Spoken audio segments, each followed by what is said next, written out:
थार कारण होते सरकार अधीन थिला लोक माने विद्युत जो व्यवस्था थिला से किसी उपकृत से होते किंतु एबे जो टाटा कंपनी से विद्युत विभाग दायित्व नहीं नेला आपण मैंने विभिन्न समय देखूँ विभिन्न आड़े अभियोग आसूची जे जो स्मार्ट मीटर लगे पूर्वर उठुवा बिल एवं बर्तमान उठुवा बिल भितर बहुत फरक आसूची। द्वितीय प्रसंग है जे जो पुराना बिल गुड़िक रही जाइए वर्तमान आम जदि परिशोध करने जड़े उपभोक्ता जाऊँच विभिन्न कटकणा करी 3 गुण 4 गुण पैसा विद्युत कंपनी आदाय कर। तृतीय कथा जो माने नुआ कंज्यूमर होउचंती से माने जदि कंज्यूमर पाई आदाय माने तांकर आवेदन करुछंती आवेदन कर सारला परे ऑनलाइन आवेदन जो रिपोर्ट आसी जाउछ एवं से माने उपभोक्ता होवा पई योग्य विवेचित होउचंती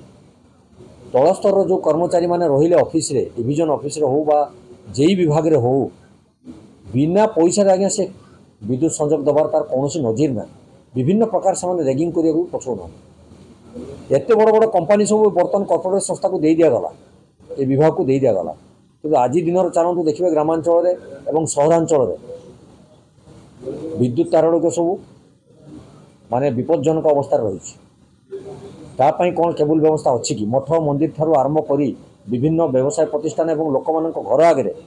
विद्युत तार झुली रही जोटा कि लोकों गोटे विपद सृष्टि होवार संभावना सृष्टि होती तेणु ताकू आम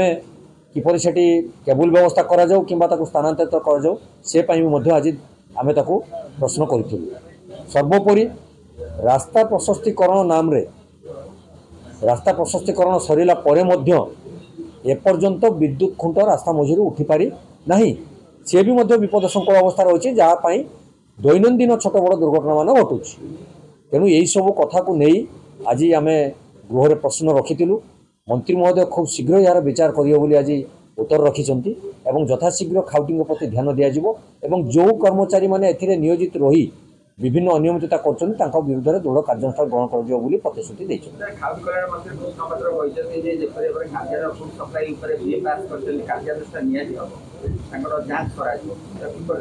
सर्वप्रथम मुझे कहूँ चाहे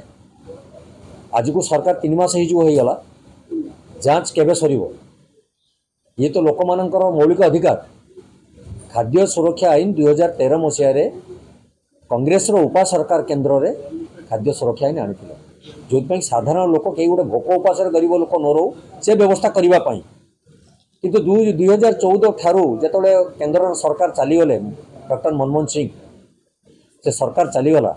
तापर तार व्यवस्था ओडिशा रे कौन होती आपने जानी ये सब दलीय भितर से कार्यक्रम को बांटी बांटी भाग कर नहीं गले निज फटो रखापी बर्तमान लड़िले से बाबद पैसा खर्च करदे राजकोष एवं जो कथा उठी जो कमिशनर कथा आज मंत्री महोदय विभूति रखुले जे जड़े बीए पास करवा लोक बर्तमान कमिशनर पदवी अच्छा से विभिन्न अनियमिततार